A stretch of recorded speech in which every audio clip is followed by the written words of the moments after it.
If Donald Trump was the winner in 2024, tech bros had to be runner-up. In his new book, Owned, How Tech Billionaires on the Right Bought the Loudest Voices on the Left, author Eoin Higgins examines how the cabal of tech billionaires' collusion with heavy hitters in journalism paved the way for a whole new media landscape. And joining us now to dive in beyond the cover of his book is Eoin Higgins himself. Welcome, Eoin. Thank you for having me. Great for you to be here. So I think the best place to start is just give us the summary of what the thesis of this book is. I know some of the tech bros you have in mind. I know some of the voices on the left you have in mind, but just tell us what the book is basically about. What case are you making? Yeah, the book is just an examination of this trend of tech billionaires, people in Silicon Valley moving to the right over the past decade or 2 decades, and how that shift to the right came with investments in a decentralized right-wing alternative media ecosystem that they then spend money on and invested in so that it would kind of damage institutional media at its core. And in order to kind of look at that and look at that process, I focus on Glenn Greenwald and Matt Taibbi, 2 well-known prominent journalists who used to be on the left or left aligned at least, and kind of trace their journey from being, left aligned to being what I would consider kind of just partisan right-wing pundits at this point. And that examination, that journey kind of provides the backbone for the book. And at the same time, I kind of examine the lives and the political evolutions of Elon Musk, Peter Thiel, Mark Andreessen, and to a lesser extent, David Sachs. Now, no doubt some of the people you mentioned would push back on that criticism, and that's fine. It's all a free debate. But what specifically do you think the tech crew, the tech crowd wanted to accomplish by this? What was the actual objective beyond just generally sowing distrust of institutional media? Yeah, sure. So I've been writing about this for years, since before the book. There was a feeling in Silicon Valley for a long time that their interactions with the media had become unfair, right? They were used to a kind of more sycophantic tech media. This is not, universally the case. There's always been some critical tech media, but overall, they had kind of come to expect, media to kind of not be involved or just kind of cheerlead their products. And over the course of like the last 15 years, really, like that started to change. The Edward Snowden revelations certainly did not help. Peter Thiel killing Gawker did not help. And then, of course, the 2016 election, Democrats looked at social media as one of the main reasons that they lost that election. And kind of all this stuff kind of snowballed into a more critical look at tech. And the reaction of Silicon Valley, especially on the right, was to kind of reject media and to feel that they could do it better. And in doing it better, to kind of damage and weaken the institutional media, the critical independent media that had been bothering them. And so they did this by investing in all manner of platforms, and those platforms, in turn, once they got in that investment money, if they didn't already, would kind of start to tilt to the right, to promote right-wing voices, to promote people who were saying the kind of things that these guys wanted to hear, or at least not saying the kind of things that they didn't want to hear. And this has been a long time process. Has been going on for, I think, at least 6 or 7 years at this point, overtly. And it is kind of like this move fast and break things philosophy that we see with, Musk, you can use as a good example here, right?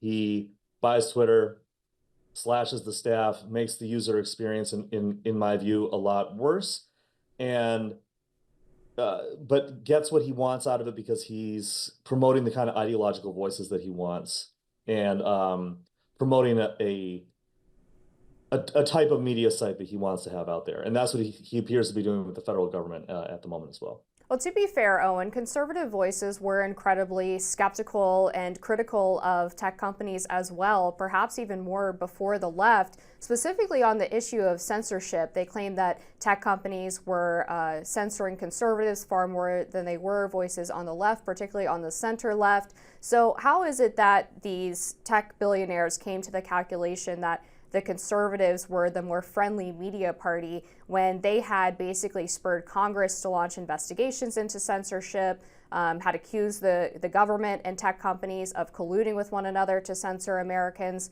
I guess I'm not seeing where they necessarily viewed conservatives as their new bedfellows and being friendlier to their companies. Yeah, I mean, I think that the question of censorship is an interesting one.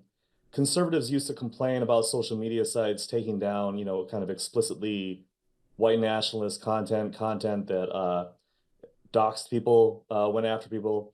This was kind of the foundation of their complaints. I don't know if that's really censorship. This stuff was established in the guidelines of these social media companies. If you wanted to use them, you did have to go along with their view of what was appropriate or inappropriate. But as far as right-wing conservative criticism of that, especially in Congress, it's a very surface level criticism, right? It's not a criticism of their contracts with the federal government. It's not that they're going to take them to task for, like labor violations or anything like that. I mean, conservatives and Silicon Valley, especially after Democrats, in the words of Mark Andreessen, betrayed the deal between Silicon Valley and the party. The Republicans were very happy to pick up the mantle and to become the political party that was aligned with Silicon Valley. They still criticize what they call censorship. I think that Elon Musk's his tenure as leader of Twitter has seen a lot of censorship. It just hasn't been the kind of censorship that the right doesn't like. It's censorship of people that he doesn't care for, suppressing links from sites that he doesn't like, taking down accounts that criticize him, taking down news articles that identify legal adults who are working for his Doge thing there in the federal government. So I think the concerns about censorship are a little overblown from the right, but again, this is a surface level criticism. This is not a criticism that actually affects their material interest.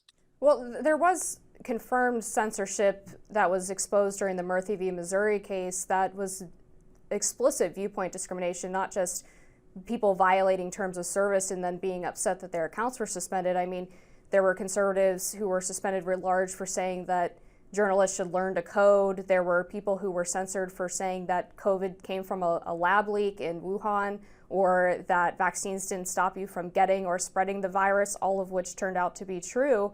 And Senator Josh Hawley, who's a Republican, was one of the first to create a coalition with people like Elizabeth Warren to break up tech monopolies. So, I mean, can you speak to those issues? And I guess, again, I'm not really getting the point that conservatives were necessarily friendlier to tech at this junction where they started raising concerns about media bias. Well, I mean, again, I think that these are surface level criticisms that they're making. Hawley, moving to break up the tech companies under Warren, sure, like that's a good thing, but that wasn't really going to go anywhere. So I don't know if that's really an example of the right making a actual intervention into Silicon Valley to actually damage their interests.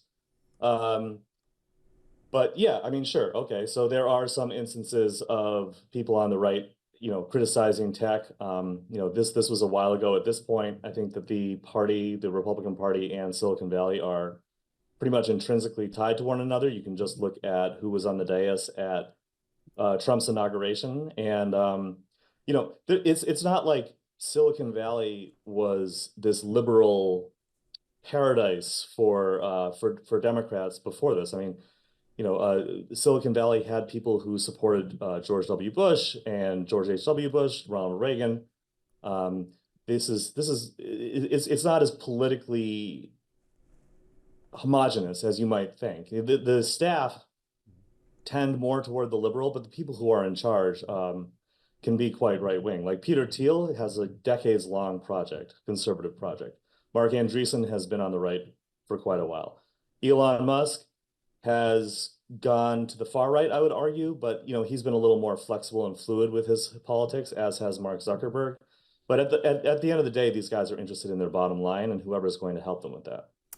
Eoin Higgins, been a great conversation, really fascinating stuff. If people want to know more, they should read the book, Owned. Appreciate you joining us on Rising. Thanks so much.